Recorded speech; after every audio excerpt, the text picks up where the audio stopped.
I can't have children. No one wants to start a family with me human, until one man made me his family. The storm over Drexalis. 9 struck without pause. Rain poured through fractured roofing and pooled in broken pavement, soaking the market district until the streets smelled of rust, oil, and stagnant water. Flickering neon signs cast a harsh glow across the narrow alleys. Traders yelled above the weather, their voices hoarse, bartering over food scraps, wiring, and the last usable medicine. Jaden Meyer moved through it with steady purpose. He was 40, broad-shouldered, his jacket weathered at the seams from years of use. Once a Federation scout during the wars, he had left soldiering behind, though discipline never left his posture. Now he worked as a trader and scavenger. His job was simple: retrieve salvage from the ruins, exchange it for fuel or food, and return to the old warehouse he had converted into a home. He lived alone, and he had kept it that way since the collapse. The rain pressed against him as he carried 2 crates through a service lane. One crate held stripped circuit boards, the other copper wire bundled into rough coils. Both could be traded for enough food to last another week. His focus was practical, but his mind never drifted far from vigilance. The streets were quieter now than years before, but in Drexalis 9, danger often came in silence, not in noise. He turned into a narrower alley where a broken canopy sagged overhead. That's when he saw her. Aurenia stood beneath the runoff, her body straight, but her face drained of strength. She was tall, violet-skinned, with long silver-white hair heavy from the rain. Her ceremonial wrap clung to her curves, fabric worn thin and almost transparent, more revealing than protective. Bare feet pressed against the wet stone, her ankles swollen and scraped. Her lips trembled, though she held her chin high as if refusing to collapse. Jaden slowed his stride. His instincts told him not to stop. Keep moving, trade, leave, survive. But something in her eyes cut through the noise. Pale blue, wide, fixed on him with a desperation she tried to disguise. Her voice cracked when she spoke. "I can't have children," she whispered. "No one wants me. No one will ever make me family." The words carried no plea. They were almost a confession, thrown into the air without expectation. She waited for him to turn away, the way others already had. He could see in the set of her shoulders that this was not the first time she had spoken those words, and each time she was left standing in the rain. Jaden stopped a few paces from her. He let the crates drop at his feet. The sound echoed against the walls. He studied her, steady, expression unreadable. His first thought was practical. Another person meant another mouth to feed. Resources were thin. His space was barely comfortable for one. But his second thought was harder to ignore. She wasn't begging. She wasn't offering trade. She wasn't lowering herself to bargain. She was simply telling the truth, as brutal and humiliating as it sounded. And in her truth, he saw something he recognized. Isolation, the kind that strips people down until they stop expecting anything at all. He stepped closer, his boots splashing through the shallow puddle between them. "What's your name?" he asked. Her eyes flickered with suspicion. "Aurenia. You hungry?" She hesitated. Pride forced her to straighten her back, but hunger betrayed her with a faint tremor in her arms. She nodded once. Jaden shrugged out of his jacket and laid it across her shoulders. It swallowed her frame, heavy with damp fabric, the collar brushing her jawline. She grabbed it by instinct, clutching it tight, surprised by the gesture.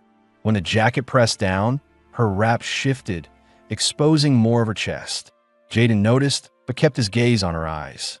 "My place is close," he said. "Food. Heat." Her brow tightened. "What for?" "For being there." She searched his face, looking for the condition he hadn't said yet. Her voice lowered, tense. "If you want me, say it. Say the price." Jaden's jaw clenched. Not a trade. The response unsettled her more than if he had demanded something outright. She was used to men reducing her to a body. She was not used to someone leaving the sentence unfinished. Her stomach turned with unease. If he wasn't asking for flesh, then what was his angle? She didn't trust it, but she had no other door open. He lifted his crates again and tilted his head toward the alley mouth. "Come." Her feet stayed rooted for 3 heartbeats. She thought of turning back into the market crowd, disappearing again into alleys where her name meant nothing. But her body shook too much, her stomach knotted too tight. She followed him, silent, jacket wrapped close. They moved through the market skeleton, rows of stalls collapsing under weight of water, steel beams jutting upward like ribs. The people they passed ignored her the same way they had before. Some whispered when they saw her walk beside him, covered in a human man's jacket. Jaden ignored the stares. He didn't change his pace, didn't show doubt. That silence gave her something to cling to, though her pulse still hammered from fear. When she stumbled on a raised bolt, his hand caught her arm before she fell. His grip was firm, warm, unhesitant. He steadied her, then released her the moment she found her balance. No squeeze, no linger, just enough to stop her fall. She didn't thank him, but inside, a sliver of her fear eased. After 15 minutes of weaving through dark lanes, they reached an old rail depot, now hollowed out and marked with Jaden salvage tags. He led her through a side door. Inside, the storm dulled to a muffled roar. Lanterns glowed faintly, casting light across crates, a cot, and a burned barrel used as a heater. Jaden set the crates down. He turned the heater on, orange coils warming the damp air. The room smelled of oil, rust, and faint soap from the barrel he used as a wash station. He pointed at the cot. "Sit." Aurenia lowered herself carefully, jacket still clutched around her body. She watched him, tense, waiting for the unspoken demand to surface. Jaden rummaged through supplies and started cooking grain in a battered pot. His hands moved with steady rhythm, practiced, efficient. He didn't look at her while he worked. She didn't know what unsettled her more, his silence or his refusal to name a price. She thought, this is a trap. He's waiting until I'm fed, until I'm clean. Then he'll tell me what he wants. Yet, against every wall she had built, she could feel something stir at the way he ignored her shame. It wasn't kindness. It was something harder to place. When the smell of hot food filled the room, her stomach twisted so sharply it hurt. Jaden brought her a bowl and set it on the crate beside her. She stared at it, then at him. Her voice was low, sharp. "Do I eat now or later? Tell me the rules." He met her eyes. "Eat now, before it's cold." She picked up the spoon. Her hands shook, but she forced them steady. The first mouthful burned, but she didn't stop. Jaden sat across from her, eating at a measured pace. She tried to match his rhythm, not wanting to look desperate, but each bite eased the knot in her chest. When she finished, she set the bowl down. Her body leaned against the cot's frame, exhausted. She watched him, expecting the shift, the moment he'd make his demand. It never came. Jaden leaned back against the crate, eyes calm, his voice quiet. "Shower's in the corner. Hot water, if you want it. After that, sleep where you like." Her throat tightened. "Where do you want me?" "Here. Not in the rain." The words were plain, final. He turned to adjust the heater, not waiting for her reply. Aurenia sat frozen, heart hammering. She couldn't tell if she had just stepped into safety or into another kind of danger she couldn't yet see. For the first time in years, though, she allowed herself to hope it might be the first. The rain weakened toward midnight, leaving a steady drip through the broken roof seams and a thin chill that sat low to the floor. Jaden checked the door latch again out of habit, then stood near the heater until his hands warmed. He watched Aurenia from a distance, not to crowd her, not to miss anything important. She had eaten, but she still held herself tight inside his jacket, shoulders raised like she expected the next order to drop at any second. He understood that posture. He had seen it on soldiers who slept with their boots on. "I'm showering," she said, voice steady by force. She wanted the choice to sound normal. He pointed to the corner, opened the valve, and let the water run hot. "There's a lock on the inside of the door. It sticks. Turn it hard." He stayed by the workbench while she crossed the room. He kept his eyes on the stove and listened to the valve settle. He heard fabric slide against skin and the small click of the lock. He felt the pull in his chest anyway. He admitted it to himself without apology and did nothing about it. While she washed, he took inventory the way he always did at night. He counted fuel canisters, checked the water level in the drum, noted what he needed from the morning trade: soap, thread, vinegar, belts for the small pulley fan he used to move air through the back room. He looked over his notes for tomorrow's salvage run. North end of District 12, the old transit hub, collapsed roof, but a storage level underneath that might still hold cable spools and plastic bins. He planned routes the same way he had planned patrols years ago: short, clean, controlled, with 2 exits for every corridor. She came out with wet hair and the towel tight around her chest, his jacket over it like armor. The jacket collar sat high on her neck. She moved differently after the heat and soap, shoulders looser, breath less shallow, but her eyes still scanned the corners first. He didn't speak. He put a folded shirt and a fabric belt on the cot. "Wear those if you want. I'll adjust the belt tomorrow." She sat, tested the cot with her palm, and looked at the shirt. "Why did you stop?" she asked. "Back there. You could have kept walking." "Because I wanted to walk past," he said. "And I didn't." That told me enough. She held his gaze longer this time, searching for the gap. When she didn't find it, she nodded once and drew the jacket tighter. "Why are you here at all?" she said. "Not tonight. In this city." "Work," he said. "I was a field scout. After the war, I wanted quiet. I take broken things and turn them into food. I don't know anyone, and no one owes me. They used to feel clean. And now there are 2 bowls." He didn't soften it. He didn't turn it into a speech. She let that sit. Her stomach clenched at the word "two." It sounded like risk, and it sounded like relief. She kept her chin up. "I'm not useful," she said. "Not how people measure it." "You're standing," he said. "You'll be useful." She blinked once, surprised by how simple he made it. She wanted to argue, but the fight in her jaw eased on its own. "You'll ask later," she said, testing him, testing herself. "Men always do. They let me wash first. They feed me. Then they make it plain." "I won't," he said. "If something happens, it's because you want it. If nothing happens, you still stay. No debt. Rules," she said, more business than fear now. "Two," he said. "First, lock the door when you sleep, even if I'm inside. Second, don't open to anyone unless I'm beside you." He waited. "Your rules." She thought, surprised he had asked. "Don't touch me from behind," she said. "Say my name before you put a hand on me. Tell me if you look. Don't pretend you don't." He nodded. Yes to all. She watched his face for any twitch that hinted at a future break. She didn't see one. Her shoulders came down a finger's width. Then she looked at the jacket collar and frowned. She reached up and rubbed the inside seam with her thumb. "This stitch," she said. "Feel it." He stepped close enough for her to press his hand to the cloth. He felt a raised loop under the fabric, something small and deliberate. "What is it?" "A maker's mark," she said. 3 lines.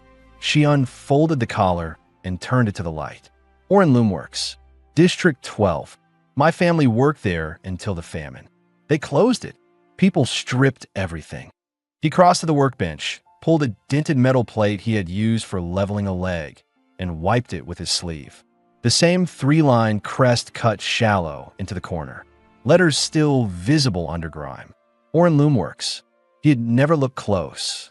"This place," she said quietly, scanning the ceiling supports and the old rail doors, "used to be our freight depot." He followed her eyes around the room. He remembered the bolt pattern by the office door, the ghost outline on the wall where a plaque had hung, the way the floor sloped near the loading bay where heavy looms might have stood. His map of the neighborhood shifted in his head, and the space around them tightened into meaning. He opened the drawer where he kept spare hardware and held out a small brass key. "Office," he said. "I never used it." Her fingers closed around the key like it might slip away. She swallowed and stood before she changed her mind. "If I unlock it and it's empty, I don't want pity." "You won't get it," he said. She crossed the room with the towel pinched tight and the jacket open for reach, slid the key into the lock, and turned hard. The bolt jerked and then gave. The door stuck against old paint. She leaned her shoulder into it. Jaden set his palm beside hers and pushed. The seal cracked. Dust shook down, and the office door swung in. The smell hit first. Dry cloth, old paper, metal dust. She stepped inside with the caution of someone entering a grave. The room was small, one window boarded from the outside, a low counter, a cabinet with warped doors, a wall safe already open and empty, a ledger on the floor swollen from damp and then dried. She picked up the ledger and checked the first page. The name Oren appeared 3 times in neat handwriting, production counts logged in clean columns. She stared at it until the numbers blurred. Jaden saw her jaw flex and did not move closer. She needed the distance to decide what to feel. He took into space. A bench just the right height for a loon shuttle, nail holes in a grid, a thread of pale fabric trapped under the leg of the cabinet like a bookmark left by someone in a hurry. He crouched, pried the cabinet up a few millimeters, and slid the fabric free. It was a narrow ribbon with a 3-line crest stamped near the end. He held it out. This was stuck under there. Aurenia took the ribbon, set it flat across her palm, and pressed her other hand over it until her knuckles whitened. Her throat worked once. When she lifted her head, the look in her eyes was different. Not softer, focused. "I know how to bind edges," she said, more to the room than to him. "I learned on scraps. They never put me on a loom. I watched and practiced at night with the waistcloth. I can fix tears. I can make straps. I can mend wraps so they don't fall apart in the rain." She drew a breath that steadied as it filled. "If you bring fabric and thread, I can work. Tomorrow," he said, "I'll pull what I can from the transit hub. If there's cloth, you'll have it." Her eyes flicked over him, measuring his tone. He sounded like he did when he talked about routes and exits and fuel schedules. Serious. Direct. It calmed her in a way soft words never had. She nodded once, then looked down at the towel, then at the office's narrow window with its inside latch. Her mind moved in order. Lock, workspace, tasks. She turned to him. "Cause," she said, plain and unblinking. "My problem. You will ask, and I'm tired of waiting for the moment." She did not dress it up. Fever at 16. Infection. They tried to fix it with old supplies. Scar tissue. A doctor checked 2 years ago and said carry if lucky, likely not. Men want certainty. I cannot give it. That's the story. He took it the way he took a map. He did not ask questions that would turn the air painful. "You're not a story," he said. She let out a breath she hadn't realized she'd been holding. "Then we work," she said. "I set the office in order tomorrow.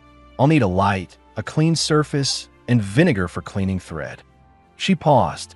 "And a lock that doesn't stick." "I'll fix it," he said, "and I'll set a light in here." He checked the hinges.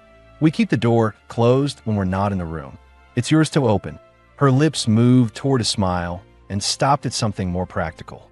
"And sleeping." He pointed to the cot in the main bay. "There, or the office, once it's clean. I don't care which. I will not touch you unless you say it.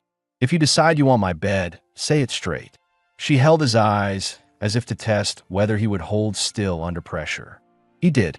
She lifted the ribbon to her nose, smelled dust and old dye, and set it on the counter like a new line on a clean page. Back in the main bay, he strung a curtain between 2 pillars so the cot faced less open space. He set a second lantern low near the heater and handed her a tin mug of hot water. She wrapped both palms around it and let heat sink into her fingers. He sat on a crate across from her and unlaced his boots, his movements unhurried, his face neutral. He noticed the way her wet hair stuck to the jacket collar and fought the small urge to reach out and free it. "Why did you leave the Scouts?" she said. She wanted to know what she was trusting. Bad leadership. Good men paid for it. He kept it short. "I started counting the dead for people who never walked where we walked. I chose out. You sound angry." "I am," he said, "but I don't spend it on strangers." He looked at her for the beat it took to change that word. "Or on the people in my house."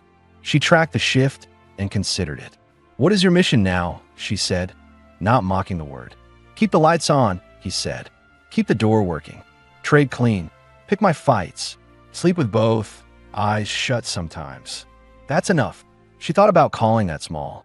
It didn't feel small from the cot under a roof that didn't leak on her face. "Mine is to stand without begging," she said. "To work with my hands. To be wanted, not traded. To sleep without holding my breath." He nodded once as if they had signed something. It eased a knot low in her spine. The rain slowed. The heater clicked as the elements cycled down. He stood and checked the window fasteners, then pulled a blanket from a shelf and handed it to her. Last two things from me, he said. I want you here, and I want you to know I wanted you when I saw you, and I still chose rules. I won't act like I didn't want you. Her face warmed in a way she hadn't prepared for. The honesty set off alarm at first, and then quieted it. She was used to men calling it kindness while their eyes said something else. She was used to pretending not to notice. Here there was no pretending. The terms were clear. It made her feel safer than soft talk ever had. Good, she said. He turned down the lanterns. She lay on the cot with the blanket to her chin and the jacket under her head as a pillow. He lay on the floor on a folded tarp with his arm over his ribs and his eyes on the ceiling, a position he could sleep in and wake from ready. The quiet in the warehouse was honest, the kind where old metal groaned and water tapped on concrete, not the kind that waited for trouble. She listened to his breathing slow and felt her own chest match it without meaning to. Her mind still threw up checks, door lock, distance, exits, but with each breath the checks lost urgency. Jaden, she said into the dim. Yes. If I wake at night and stand in the office and don't speak, she said, it's because I'm looking at my name on the paper. Don't come in then. All right, he said. And if I come in and stand near you and don't speak, she added, heart thudding at her own nerve, it's because I want you to speak first. All right, he said again, that same even tone, but his chest tightened a notch and he let himself feel it. She closed her eyes. She did not fall asleep for a long time, but she did not brace for impact. When sleep came, it came clean. His did too. They woke before dawn, the room faint blue, the air cooler. He boiled water and set 2 cups on the bench. She stepped into the office and came back with a ledger under her arm, hair tied with the ribbon he'd found. She looked like someone ready to start a day, not survive one. What do you need from the hub, he asked. Heavy thread, cotton if you can find it, and any fabric without mold, she said. Needle sets, vinegar, and a flat board I can scrub. She paused, and if there's a small mirror. For work, not for vanity. He nodded, put on his jacket, and tightened the strap on his pack.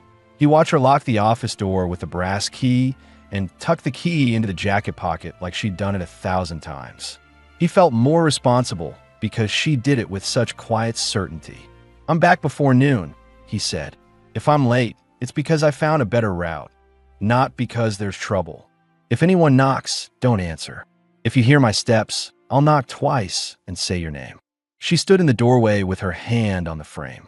If you don't come back today, she said, steady, the office is still mine tomorrow. Good, he said, and meant it.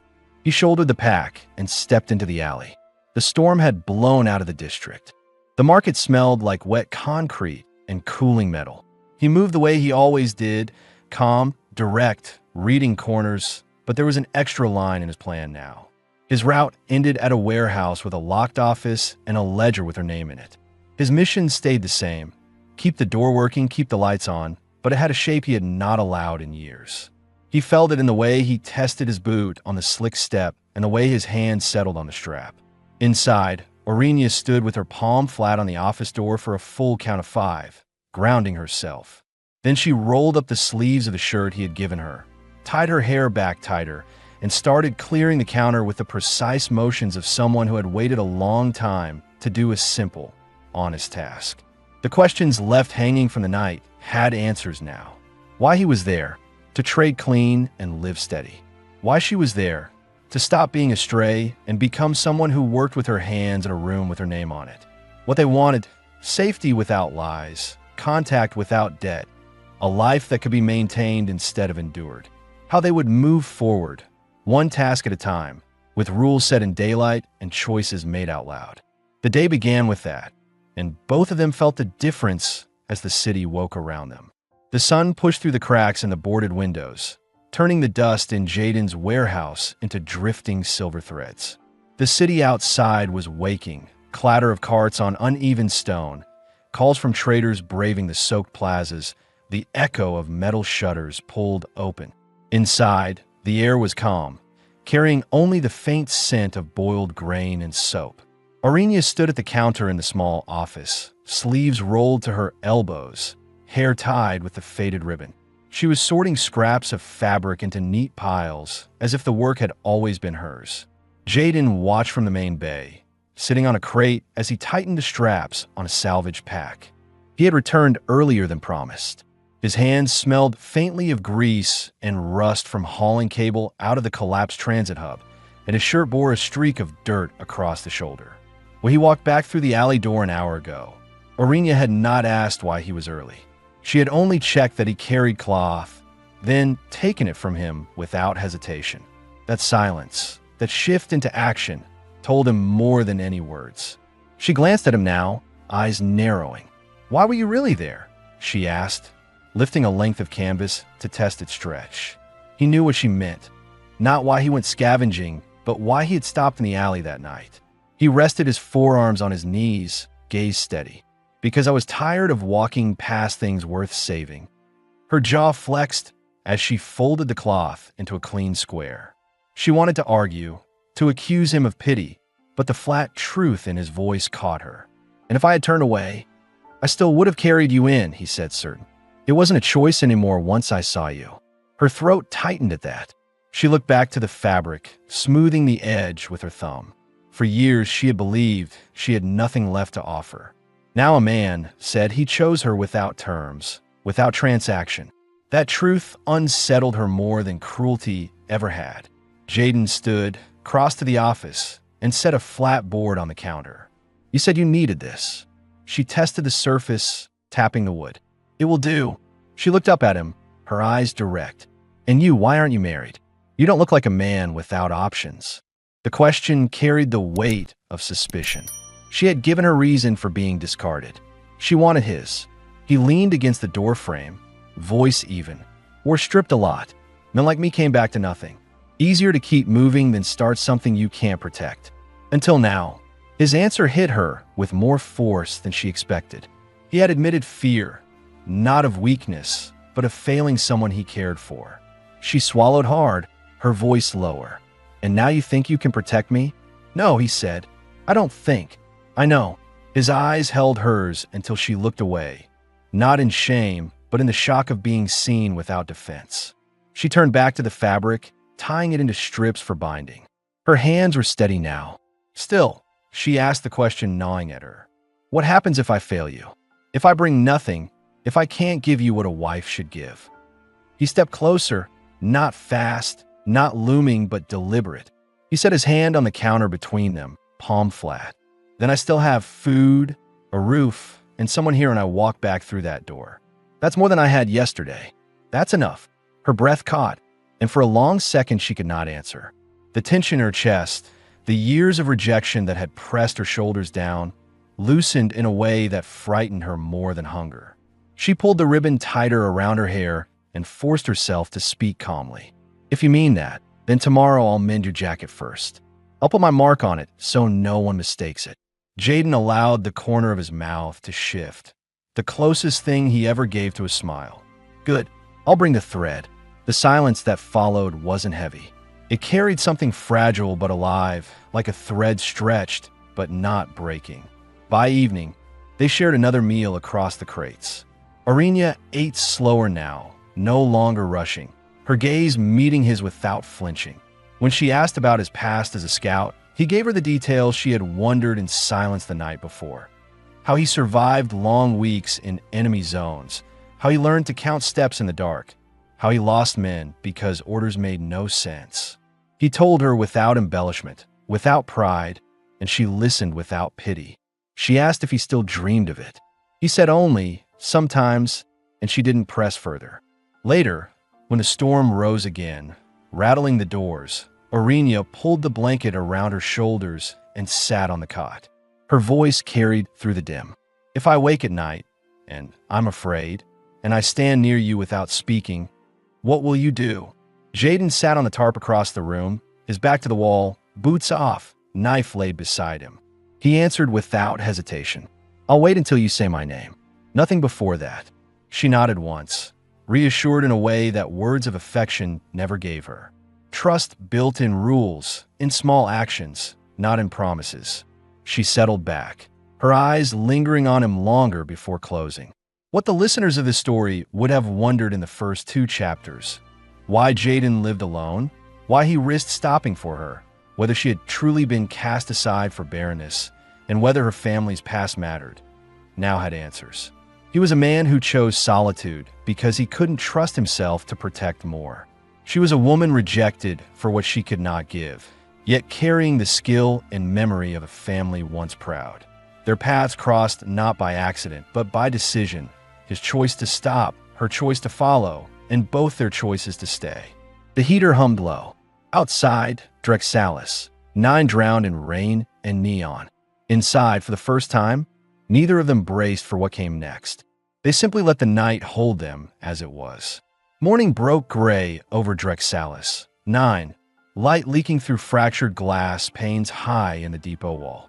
The storm had passed, leaving the city wet and slick, the streets outside carrying the smell of iron, smoke, and rain-soaked dust. Jaden was already awake, seated at the workbench with his sleeves rolled up, oiling the blade of a knife in practiced silence. He had slept little, but his body didn't show the strain. He had trained long ago to wake clear and ready no matter the hour. Across the room, Aurenia stirred beneath the blanket, hair spilling loose over her shoulder. She blinked into the dim light, confused for a moment until the warmth of the heater and the steady scrape of Jaden's whetstone reminded her where she was. Her hand instinctively reached for the brass key tucked beneath her pillow. Still there. The office door was locked as she had left it. That small fact steadied her breathing. She sat up slowly, jacket sliding from her shoulders, and caught Jaden watching her in the reflection of a metal plate propped on the bench. He wasn't hiding it, but he wasn't staring either, just aware. That awareness, neither demanding nor dismissing, sent a strange pulse through her chest. "You're early up," she said, pulling the blanket around her. "I don't sleep heavy," he answered. He set the knife aside and gestured to the pot simmering over the stove. "Eat before it cools." She rose barefoot, crossing to the table. The shirt he had given her hung loose at her hips, belted with rope. It covered her better than the ceremonial wrap, though the thin fabric clung to her damp skin. She sat opposite him, lifting the tin bowl he had placed in front of her. The grain inside was plain, but warm. She tasted it, then glanced at him. "You always cook." "When I'm not trading. Food stays longer if I know what's in it." The answer was practical, but she heard something else beneath it. He had kept routines not because he liked them, but because they kept him alive. She nodded and kept eating. When the bowls were empty, Jaden leaned back slightly. "Today you start with a jacket. You wanted to mark it." He placed the worn garment on the table between them, folding it flat. The collar with the 3-line stitch showed where her fingers had brushed last night. Aurenia reached for it with surprising care. She ran her thumb along the seam, then laid out the tools he had brought. Needle, thick thread, scraps of salvaged cloth. Her hands moved with steady confidence, the way a person does when they finally work on something that belongs to them. She began mending small tears, stitching in firm, even lines. Jaden watched quietly, noting the way her shoulders lowered the longer she worked. She had said she wanted to stand without begging. Here was proof she could. After some minutes, she paused, needle resting against her finger. "Why don't you ever ask?" she said. "Ask what?" "What I'm thinking, what I'm feeling. Most men pry it out of me before they give me a blanket." Jaden didn't look away. "If it matters, you'll say it. If you don't, it's not mine to take." The simple reply made her chest tighten. She looked down at the jacket, threading the needle again. For years, she had been pulled apart by questions she didn't want to answer, stripped bare until she was nothing but a confession of failure. Now the silence let her decide. It terrified her almost as much as it freed her. She kept working. When the final seam was secure, she tied the thread off and slid the jacket across the table. "Done. Try it." Jaden slipped it on, adjusting the collar. The stitches held. The mark of her hand was visible now, not hidden. He ran his fingers along the seam, then met her eyes. "Strong. Better than before." "Now it's mine as much as yours," she said, her voice quiet but firm. He nodded once. That answer mattered more than he expected. By afternoon, he prepared to head out again for trade. He strapped his pack over his shoulder and checked the knife at his belt. Before leaving, he stood in the doorway and looked back at her. "You want to see the city? Not the markets. Higher ground. Safer." The question caught her off guard. She had spent months avoiding the eyes of others, staying in corners where she could disappear. But part of her wanted to see the world above the ruin, if only to know she was no longer hidden. "Yes," she said finally. They moved through narrow lanes, past stalls where traders eyed her with the same dismissive looks as before. She felt their stares, but for the first time, Jaden walked beside her openly, not shielding, not rushing. He let the silence of his presence push against their whispers. That unsettled her more than the stares. He was choosing to be seen with her. When they reached the high terrace overlooking District 12, the city sprawled below them. Broken towers, gutted rooftops, neon signs struggling against the daylight. Smoke curled from distant chimneys, proof of life clinging on. Arena leaned against the rusted rail, her eyes scanning the ruins. She felt small, but not invisible. "This was mine once," she said softly, pointing toward a collapsed block. "That was where the loomworks fed its workers. I was a child. I remember the smell of warm bread. It's gone now." Jaden rested his arms on the rail beside her. "Not gone, just buried." She looked at him, frowning. "You really think things like that can come back?" "I've seen worse places stand up again," he said. "Not the same, never the same, but enough to live in." She studied his profile, the set of his jaw, the steadiness in his eyes. His certainty wasn't grand or inspiring. It was simply unshakable. That, more than words of hope, made her believe him. They stayed there until the light shifted gold, then walked back through the alleys. The whispers followed again, but Aurelian noticed something. No one dared speak within Jaden's hearing. He didn't glare, didn't raise his voice, but his silence pressed heavier than words. Back at the warehouse, she locked the office door, slid the key under her pillow, and sat on the cot. She looked at him across the room. "You still haven't told me what you want from me." Jaden unstrapped his pack and set it down. His voice was level, unflinching. "I already told you. I want you here. And if I never give you more," she pressed, needing to hear it once more. He walked closer, stopping at the edge of her blanket. His eyes didn't waver. "Then you'll still be here tomorrow. That's enough for me." The weight of those words settled deep inside her. For the first time in years, she didn't feel like a transaction waiting to be paid out. She felt chosen. The fear in her chest didn't vanish, but it shifted into something she could hold without breaking. That night, as the heater hummed and rain began again outside, she pulled the blanket higher and whispered into the quiet. "Jaden, if I stand near you tonight, it will be because I want you to reach first." He lay on the tarp, eyes on the ceiling, his answer calm but heavy with promise. "Then I will." With that, the silence of the warehouse changed. It was no longer the silence of survival. It was the silence of something beginning. The rain kept up through the night, a steady curtain tapping against broken windows and dripping into metal pans Jaden had placed beneath the leaks. Morning light was pale and thin, slipping in weakly through the gaps in the roof. Jaden stirred first, sitting up from his tarp, his body moving with practiced ease. He checked the latch on the side door, tested the heater coils, and pulled on his jacket. Across the room, Aurenia shifted under the blanket, one arm sliding free, hair spilling loose down her shoulder. She blinked at him in the dim light, still half caught in the fog of sleep. Her first motion was toward the brass key under her pillow. She brushed it with her fingertips, reassured it was there. Then she sat up, pulling the blanket tighter around her body, eyes following Jaden. He had never once touched her without permission, yet every morning her chest tightened at the same thought. Would today be the day he asked? Would today be the day he grew tired of waiting? Instead, he only said, "Eat," nodding at the pot simmering on the stove. His tone was plain, not commanding, but it carried weight enough to move her. She slipped out of bed, barefoot, the loose shirt and rope belt clinging unevenly to her frame. The floor was cold under her toes as she crossed to the table. He ladled warm grain into 2 bowls. They sat across from one another in silence at first, the only sound the scrape of spoons. Then Aurenia's voice broke it. "You were gone longer yesterday than you said you'd be." Jaden didn't flinch. "I changed a route back. Saw the upper terrace was clearer. I wanted you to see it." Her eyes held his. You risked being late for that. I don't waste time, he said. If I thought it was wasted, I wouldn't have gone. The blunt honesty disarmed her more than reassurance would have. She looked down at her bowl, chewing slowly. He plans for me, she thought.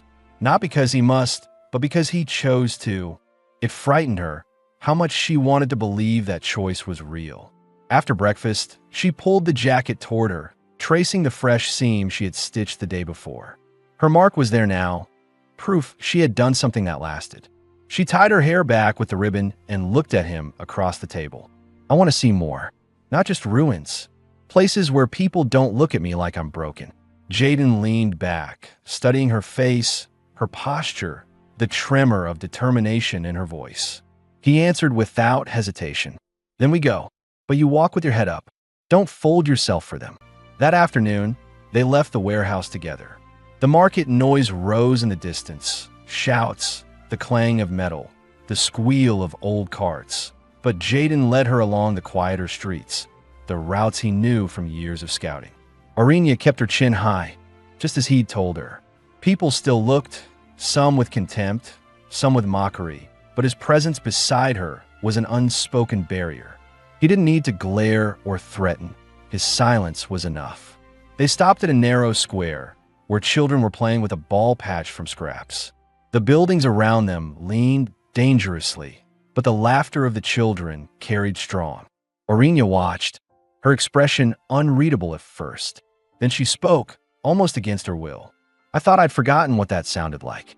Jaden's eyes stayed on her. You haven't. You just weren't given it anymore. She turned her face toward him, the words catching her off guard. She had expected pity, but there was none, only recognition. She swallowed hard, the knot her chest both loosening and tightening at once. As the day ended, they returned to the warehouse. Inside, the storm had returned, beating against the depot roof. Jaden lit the heater, and the coils glowed. Aurenia sat on the cot, jacket slipping off her shoulder, exposing the pale line of a scar she usually kept hidden.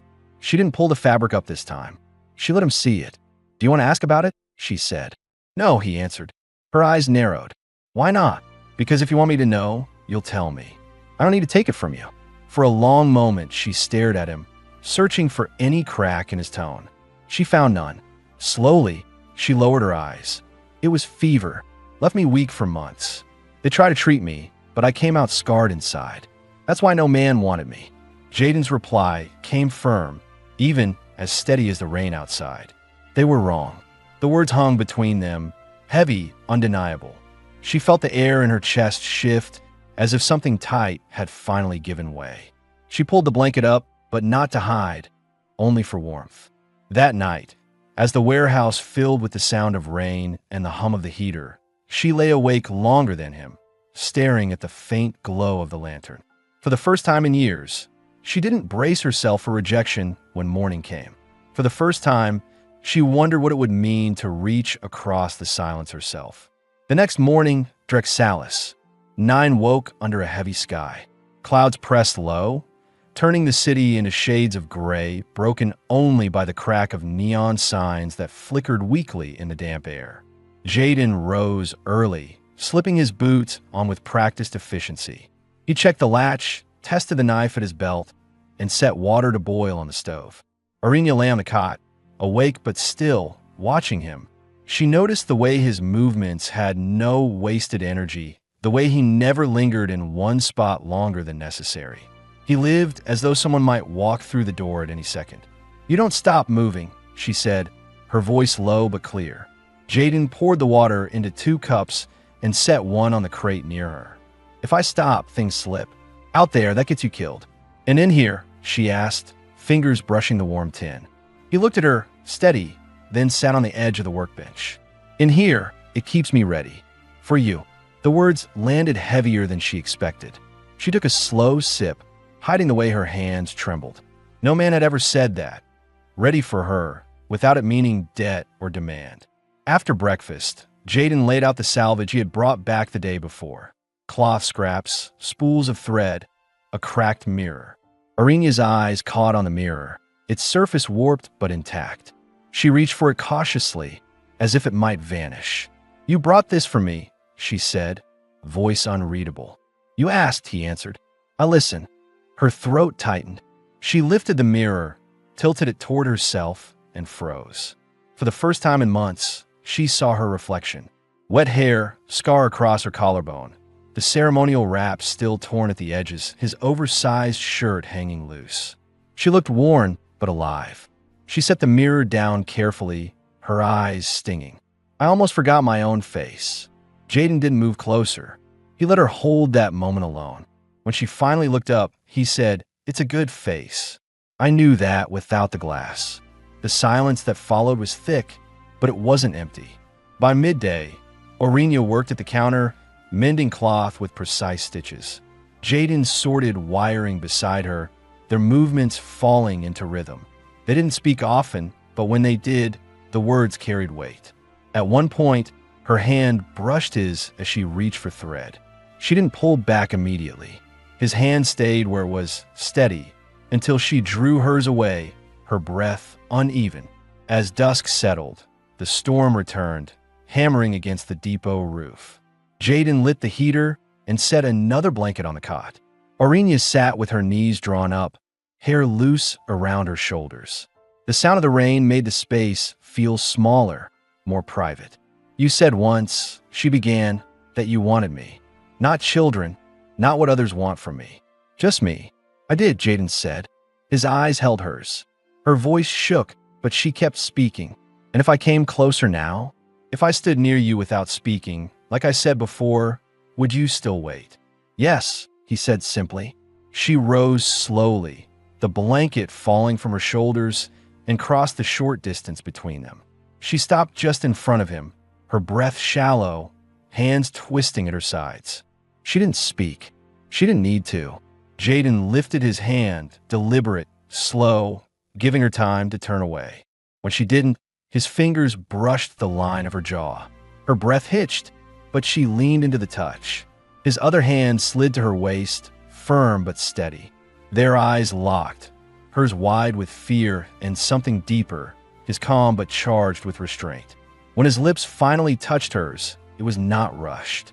It was patient, certain, the kiss of a man who wanted her to know she had chosen this moment. She clutched his shirt, pulling him closer, her body trembling with years of doubt breaking loose. The storm outside masked the sound of her soft gasp as his arms wrapped around her, pulling her into the heat of his chest. For the first time in her life, she was not bartered, not pitted, not measured by what she could not give. She was wanted fully, simply, completely. And for Jaden, the weight of solitude he had carried for years cracked open, replaced with something far heavier, but far better. Responsibility he chose. They didn't speak after. Words would have broken the charge between them. They stood in silence, holding on, the storm pounding against the city, the heater glowing low, the warehouse finally feeling less like ruin and more like shelter. The storm outside never eased that night. Rain hammered the depot roof in waves, wind pushing through broken seams, carrying the smell of wet iron and smoke. Inside, the heater glowed orange, casting dim light that shifted across the walls. Aurenia stood against Jaden, her breath shallow, her hands still clutching his shirt where she had pulled him close. The silence between them stretched, not tense but charged, both of them aware of how far they had already crossed. Jaden didn't rush. His hand remained at her waist, firm, steady, waiting for her choice. She felt the weight of it. Not a demand, not a grip, but an anchor. For years, every touch had come with expectation. This one did not. That was why her chest shook as she finally whispered, "Don't stop." He leaned down again, lips brushing hers, slower this time, more deliberate. She kissed back with hesitation that quickly gave way to urgency.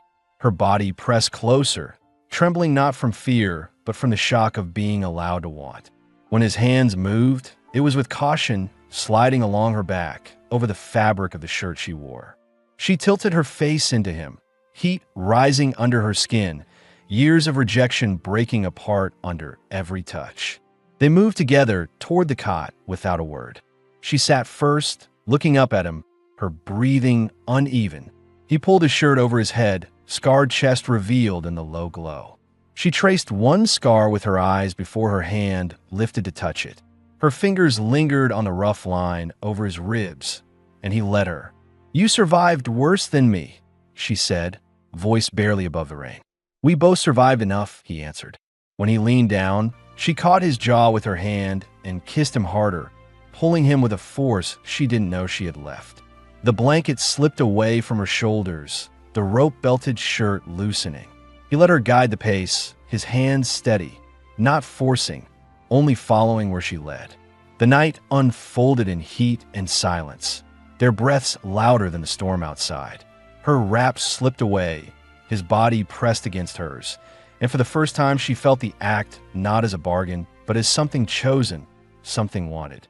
She gasped his name once, low, breaking the quiet, and he answered not with words, but with the way he held her tighter, steadying her when her strength faltered. Later, the storm dulled to a steady patter. The cot creaked under their weight as they lay tangled in the blanket. Aurenia's head rested on his chest, her silver hair spread across him. She felt the steady thump of his heart beneath her cheek. Her body was warm, her muscles loose, her shame cracked open into something new. "Jaden," she whispered into the quiet. He answered with a low hum. "If I wake tomorrow and think this was a dream, remind me it wasn't." His arm tightened around her. "You'll feel it wasn't." She let out a slow breath, her eyes closing. For the first time in years, sleep came without dread. And for Jaden, who had lived in silence for so long, the weight beside him was not a burden, but a reason to stay awake a little longer, just to keep it real. By dawn, the storm had passed. The city outside was washed clean, but still broken. Inside the depot, for the first time, the morning air did not feel empty. Dawn came with a faint red glow through the fractured windows of the depot. The storm had passed, leaving the air heavy with dampness and the metallic smell of wet concrete. Water still dripped from the roof into rusted pans, but the silence outside was striking. For the first time in weeks, the streets of Drexalis, 9 felt still. Jaden stirred first. He sat on the edge of the cot, bare-chested, pulling his boots on while the heater clicked as it cooled. Behind him, Aurenia shifted under the blanket. Her silver hair was tangled, her skin marked faintly from his hands, but her breathing was steady. She opened her eyes slowly, looking around the warehouse as if confirming the night had been real. Her first instinct was to reach for the brass key under her pillow. It was still there. She closed her hand around it, reassured, then let it go. She sat up, blanket wrapped around her shoulders, watching Jaden in silence. He didn't say anything at first.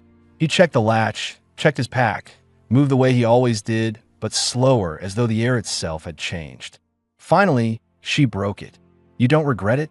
He turned his head, eyes steady. "No." "You're sure?" She pressed, voice catching. "I told you I can't give you children. That hasn't changed." Jaden walked back to the cot and crouched so he was level with her.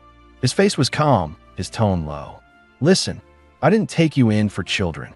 I didn't hold you last night because of what you can't give. I did it because you're mine now, because I want you here." Her throat tightened. Her whole life, those words had meant ownership, debt, a man's claim. But the way he said it now, there was no trap in it, only certainty. "And me?" she asked, her voice trembling. "What if I want you, but I'm afraid? What if tomorrow I break again?" He placed his hand over hers, firm, grounding. "Then I'll still be here tomorrow, and the day after." The simplicity of it undid her. She leaned forward, pressing her forehead to his chest, her shoulders shaking. Not from shame this time, but from release. He held her until her breathing leveled. When she lifted her head, her eyes were clear. "Then this is my home. I'll put my mark on everything here, not just your jacket. I'll mend, I'll clean, I'll cook if you want me to." And at night, her voice trailed, but her meaning was plain. Jaden nodded once, slow, deliberate. Then it settled. They spent the day in quiet work. Aurenia scrubbed the office counter until it shone, hung the ribbon she had tied her hair with across the latch as if claiming the space.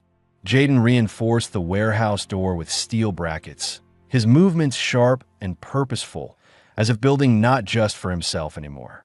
When traders passed in the alley, their whispers carried, But Jaden didn't flinch, and neither did she. By evening, the warehouse no longer felt like an abandoned shell. It smelled of boiled grain, warm cloth, and the faint sweetness of vinegar from her cleaning. Arinya sat on the cot with a mirror in her lap, brushing her damp hair. Jaden sat nearby, repairing a lantern. The silence was companionable, not tense. She looked up at him suddenly. "Jaden, will you say it?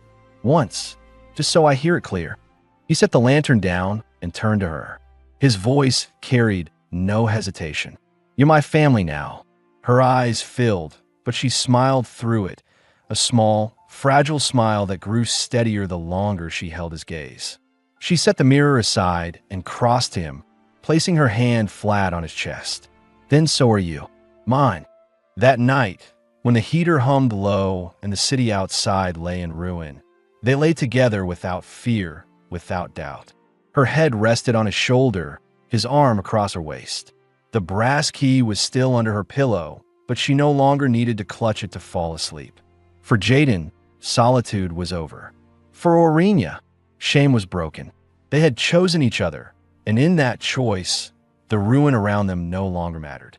The story of one man and one woman, cast aside by a world that measured worth in children and power, ended not in despair, but in the quiet certainty of belonging. Outside Drexalis, 9 remained fractured, but inside the depot, there was something whole. Family, not born, but chosen. And that was enough.